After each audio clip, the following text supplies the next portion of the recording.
Welcome to your first week of physics videos in our online hybrid course. This week we're going to be studying kinematics in one dimension. So let's for a second just look at this word kinematics. This is what we're going to be focusing on for the first 4 weeks of class. Kinematics simply means the mathematical relationship between the position, the velocity, and the acceleration of an object. So we're going to use that word a lot, kinematics, kinematics, kinematics.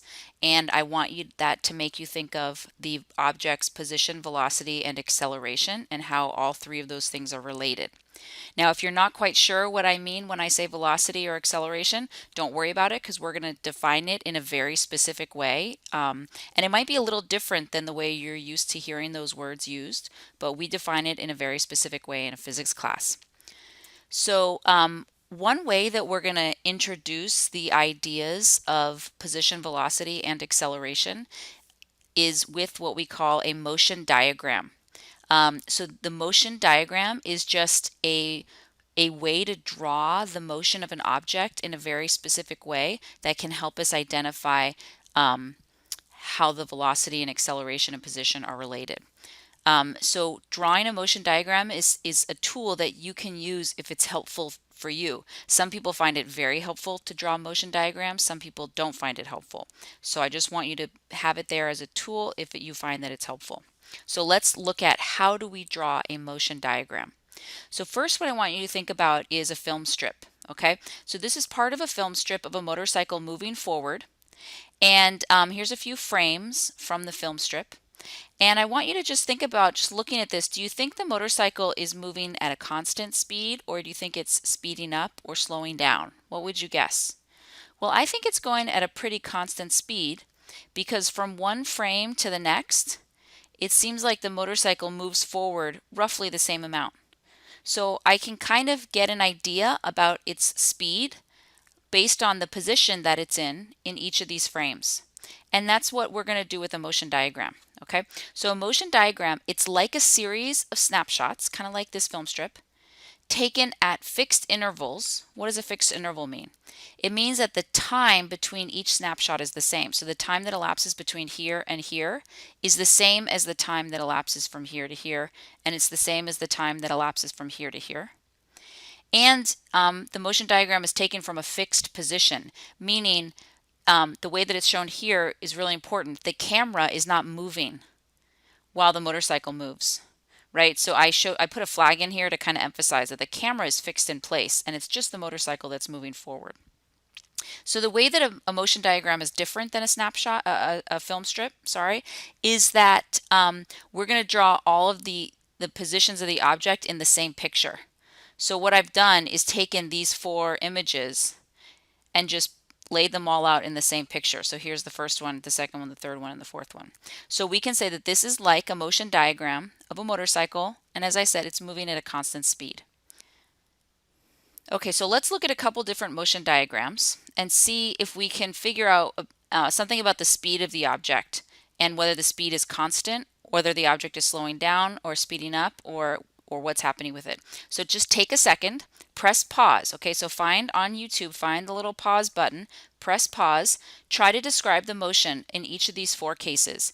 And your choices are speeding up, slowing down, moving with a constant speed, or not moving at all. So press pause, take some time, actually do it.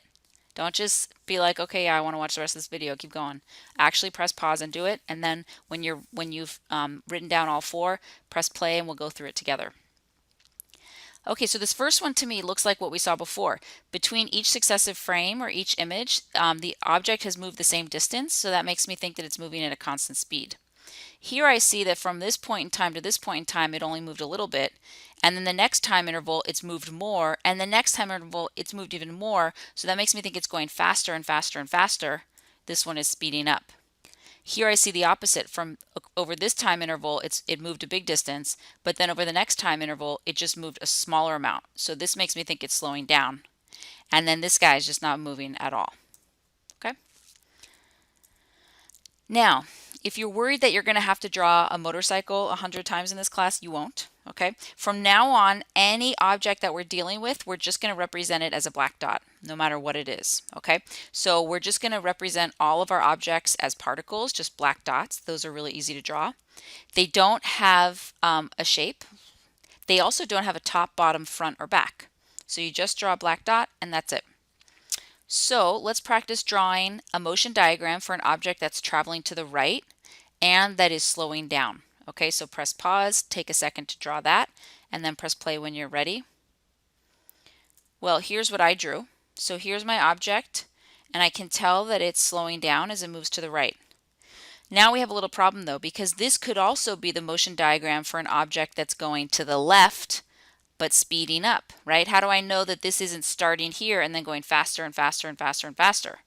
Well, we're going to add something to our motion diagram, and those are arrows. Okay, so now we're just drawing an arrow from one dot to the next, and that just lets me know, hey, this is something that's moving to the right, and based on the spacing here, I can also tell that it's slowing down. So I want you to practice. I want you to draw 3 different motion diagrams. I want you to do this. This is the make or break moment in this class. You have to actually do the exercises. So I really want you to do it. Press pause, pick up your pencil. Hopefully your pencil is actually already in your hand.